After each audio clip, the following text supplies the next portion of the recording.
नमस्कार। मैंने माननीय प्रधानमंत्री जी को एक पत्र लिखकर उत्तर प्रदेश में घर घर में जो स्मार्ट मीटर जबरदस्ती लगाए गए हैं उसके खिलाफ सीबीआई की जांच करने का आदेश देने के लिए अनुरोध किया है और ये भी अनुरोध किया है कि जिन घरों में जो जबरदस्ती स्मार्ट मीटर लगाए गए हैं उनको तत्काल वापस करके पुराने मीटर फिर से लगाए जाए, क्योंकि 2 अप्रैल को जब हम लोगों ने सदन में इस सवाल को उठाया था, कई साथियों ने उठाया था, तो माननीय ऊर्जा मंत्री भारत सरकार ने खड़ा होकर सदन में क्वेश्चन नंबर 541 के संदर्भ में कहा था कि स्मार्ट मीटर है एक वैकल्पिक व्यवस्था है, एक अल्टरनेटिव व्यवस्था है, इसको मैंडेटरी नहीं किया जा सकता।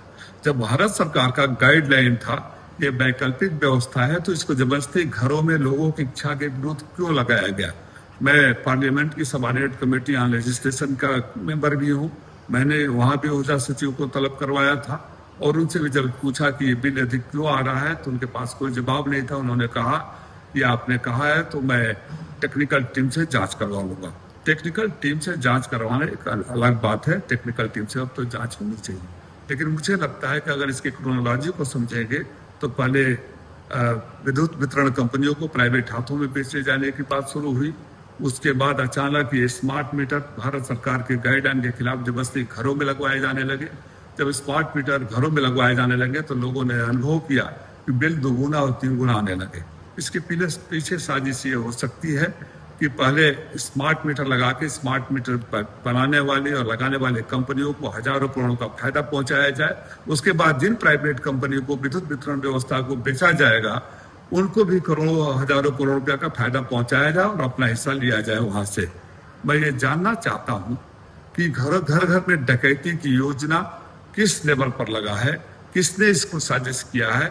ये तो ऐसा हो गया कि हर आंगन में अपना मशीन फिट कर देंगे और आप चाहे या न चाहे हम आपसे पैसा वसूलते रहेंगे।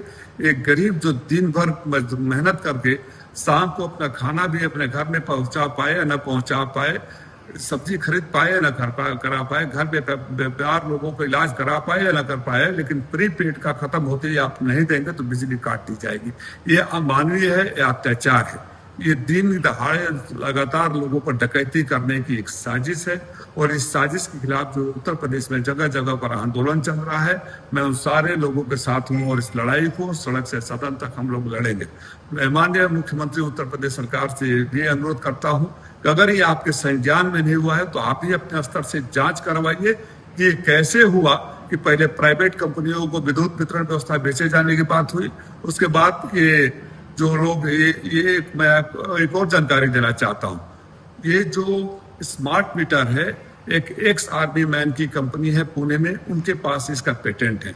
इन प्राइवेट कंपनियों ने पहले उसको चोरी से अपना मुहर लगा कर अपना मैन्युफैक्चरिंग बनाकर मार्केट में लाया, महंगे दामों पर सरकार को बेचा, वहां हजारों करोड़ कमाया, फिर जबरदस्ती घरों में लगवाया, उसके बाद विद्युत वितरण व्यवस्था वाले जिनको बेचा जाएगा उनको कमाया जाएगा। एक बहुत बड़ी साजिश है हर घर से पैसा लूटने के लिए। तो मुख्यमंत्री जी को चाहिए कि उनके संज्ञान के बिना है तो तत्काल न सिर्फ जांच के आदेश दे, बल्कि 1,35,000 दिशा की बैठक में मैंने पूछा था तो अधिकारियों ने बताया कि मऊ में 1,35,000 स्मार्ट मीटर लगा दिया गया है। मैंने पूछा कि आपके पास कंसेंट लेटर है, आपके पास सहमति पत्र है, तो उनके पास एक भी सहमति पत्र नहीं था। फिर मैंने पूछा कि क्या आपके पास शासनादेश है कि जबरदस्ती लगाना है, तो पहले तो हाँ बोले, भटभटाने लगे। तो मैंने माननीय मंत्री जी के प्रतिनिधि से पूछा, पहले खामोश थे, बाद में बोले नहीं मुझे नहीं पता कि कोई शासनादेश है। जब उत्तर प्रदेश का कोई शासनादेश नहीं है, भारत सरकार के गाइडलाइन में ये कंपल्सरी नहीं है, तो किसके सहमति से, किसके संरक्षण में, किसके साजिश से हर घर से पैसा लूटने की ये स्कीम, ये योजना तैयार हुई। और ये तब तक लोग क्यों खामोश थे जब तक हम लोगों ने आवाज नहीं उठानी शुरू करी। उत्तर प्रदेश की जनता सड़कों पर नहीं आई, तब महत्वपूर्ण पदों पर बैठे जिम्मेदार लोग खामोश क्यों थे, इसकी भी सच्चाई बाहर आनी चाहिए। जो हाई टेक्निकल टीम जांच कर रही है, मैं उनसे भी मांग करता हूं, ये आप किसी प्राइवेट लैब में बैठकर फर्जी सर्टिफिकेट न बनवा दे, उसके बनस्पत लोगों के बीचों में जाए जिनके पास पहले से मीटर था, उसके बाद मीटर बदलने पर कितना बिल बढ़ गया, इसकी भी जांच होनी चाहिए। हम समाजवादी लोग जनता को लूटने नहीं देंगे और जो लोग इस साजिश में बेनकाब नहीं होते हैं उनको हमारी सत्ता में आने बाद बेनकाब भी करेंगे और सजा भी देंगे। कुछ भी हो जाए, हर आंगन से पैसा लूटने की योजना को हम सफल नहीं होने देंगे।